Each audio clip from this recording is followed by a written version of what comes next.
Uma relação nunca acaba do dia para a noite. É sempre um processo de muitos fragmentos, elementos e emoções que vão construindo um desajuste que em certo momento pode se desencadear em fim. Mas será que podemos perceber antes? Será que perceber antes é para ajustar ou para adiantar o fim e evitar maiores sofrimentos? Hoje vamos pensar sobre os sinais escondidos, ocultos, os mais sutis que demonstram, nos revelam o fim de um relacionamento. Meu nome é Victor De Gasperi, eu sou psicólogo clínico, escritor e é um grande prazer te ter por aqui. Antes só quero te pedir a gentileza de curtir o vídeo e se inscrever no canal.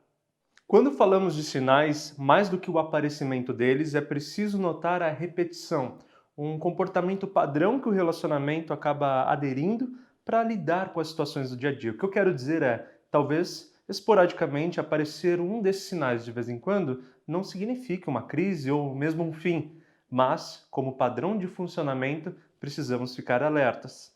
O primeiro sinal, a sensação de arrastar ou ser arrastado. Imagina essa percepção de que quando você vai para algum lugar e quer que seu parceiro, sua parceira vá com você, ele precisa ser arrastado, você precisa arrastar a pessoa que está com você. Quero dizer, é difícil, não é fluido, não é leve, não é fácil, ou seja, não é em conjunto, não é em parceria. E assim dando essa sensação de que você precisa fazer força, realmente trazer essa pessoa para fazer algo com você, para tomar uma atitude, para tomar uma decisão, ou mesmo sobre ela em relação a você. Você se sentir arrastado para fazer algumas coisas. Você sentir que tem que ser agarrado e puxado, porque a sua vontade não contribui nesse momento com aquela função, com aquela realização, com aquele compromisso. Então, vai se estabelecendo um entendimento de que não queremos ir para a mesma direção, não queremos dividir os mesmos espaços e mesmos projetos, porque ao fazer isso, eu me sinto extremamente arrastado ou preciso arrastar o outro, sendo que a fluidez de um relacionamento não deveria necessariamente ter que exigir uma força tão brutal, tão forte, tão desconfortável para as coisas fluírem. Então, esse é um sinal de que o compromisso e até a abertura de chance, a abertura de oportunidade para o encontro está fechado, cada vez mais, ao ponto de que ir na mesma direção que o outro, ou o outro ir na minha mesma direção, soa como um extremo desconforto. Segundo sinal, a fuga antecipada. Muito antes de um problema aparecer, de uma situação desconfortável surgir, ou às vezes até uma questão que para um não é desconforto, mas que para o outro é, ele realiza a fuga, ou você mesmo realiza o fugir antes mesmo do problema aparecer, antes mesmo da tensão acontecer. O que eu quero dizer é, começa a se criar uma fuga repetitiva que nunca dá chance, então, das coisas se misturarem e acontecerem.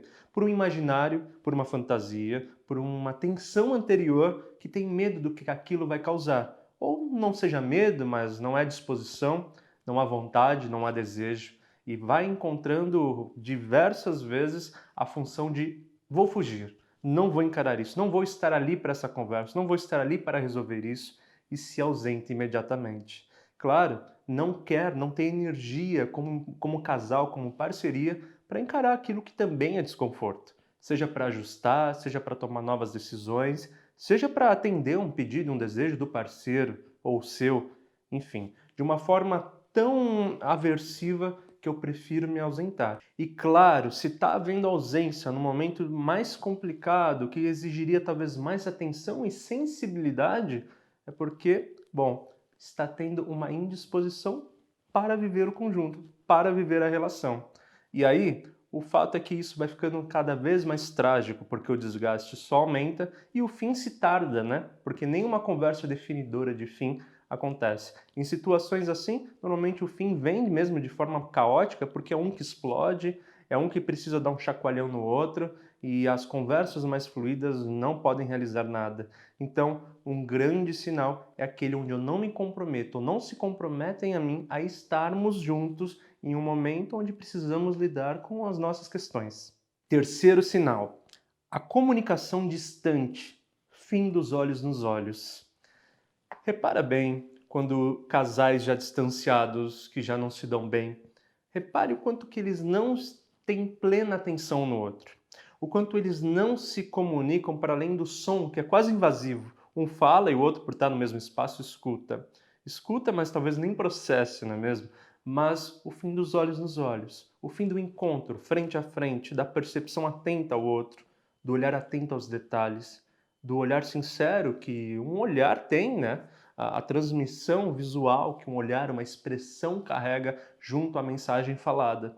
Então, uma comunicação distante é aquela que já não quer mais se organizar, já não quer mais considerar o outro. Talvez só queira resolver aquilo para que a discussão acabe o quanto antes, para que a conversa, a questão, a intimidação que se sente acabe o quanto antes, mas nunca no sentido de realmente escutar, realmente resolver, realmente arrumar, ajustar a melhor resolução possível.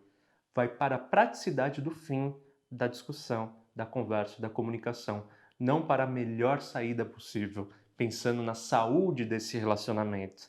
Então, a comunicação que distancia os olhos, distancia a atenção facial, casais que não se observam são aqueles que já estão dando as costas, de fato, um para o outro. E como sempre, se os problemas não estão sendo percebidos de forma atenciosa, generosa e com amor, logicamente, também vai destruindo, intoxicando a relação ao ponto de que uma hora estar com o outro não traz mais nenhuma satisfação. E sinal número 4, o alívio na ausência. Veja que o tempo todo estamos aqui falando de sinais onde uma ausência psíquica é sempre procurada como forma de acalmar os ânimos e não lidar com as questões importantes, uma desatenção para o outro. Quando a gente fala do alívio na ausência, a gente está falando de mais ainda um silenciar, um afastar, que vai para o físico mesmo, né? Eu fico longe, a pessoa não veio comigo, eu fui sozinho para tal lugar, e isso causar alívio, tranquilidade, paz de espírito. Ou seja, esse casal tem tanta tensão perto um do outro, tanta não resolução, tantas formas difíceis de resolver as coisas, que quando estão ausentes um do outro, é um momento de mais tranquilidade, de alívio na rotina dessa pessoa. Perceba então o quanto que isso só causa um distanciamento absoluto. E muitas vezes pode até não significar um fim de fato, mas um fim do prazer de se relacionar. Podem até ficar juntos, mas em sofrimento, em distância, sem nenhuma cumplicidade. Então, quando já chegamos nesse lugar estético, de um corpo que se distancia, né? Dos olhos, como eu disse, que não se observam, enfim, as questões práticas para além do que há dentro é porque já transbordou e já está longe demais. Então, se o seu alívio está em estar longe do seu parceiro, da sua parceira e vice-versa, é porque de fato ali tem mais desprazer do que prazer. E isso muitas vezes precisa confrontar nossas inseguranças para que a gente compreenda o que estamos fazendo ali, se o alívio é estar distante, se o alívio é estar longe. Um grande sinal também do que a gente não vive numa relação saudável, né? Distância, pelo contrário. Uma relação saudável tem encontro, com distâncias também, distâncias individuais, mas encontro, e não um afastamento prazeroso.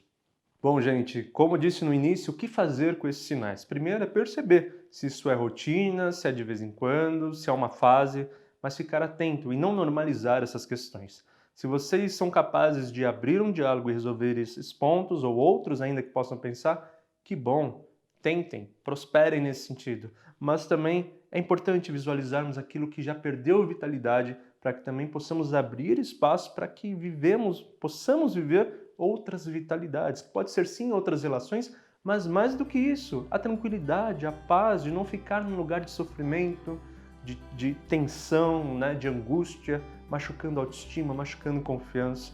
Então, acima de tudo, tenha generosidade por si mesmo e perceba esses sinais com muito carinho por você. Muito autocuidado. Muito obrigado por confiar nas minhas palavras até aqui. Eu fico sempre muito grato de ser escolhido, de ter um vídeo meu aqui podendo ajudar em questões íntimas e psíquicas. É um grande prazer. Mais uma vez te convido a curtir o vídeo, a se inscrever no canal para a gente se ver mais vezes. E como sempre, eu desejo que você seja feliz e estamos super no caminho certo. Um beijão.